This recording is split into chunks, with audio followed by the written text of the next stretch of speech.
स्याउली हालै रुमालमी म फर्किन बेला भयो।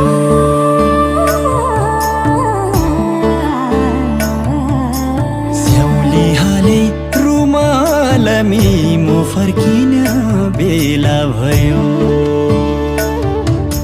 फुल सिउँदै कपालमी म फर्किन बेला भयो। फुल सिउँदै कपालमी म फर्किन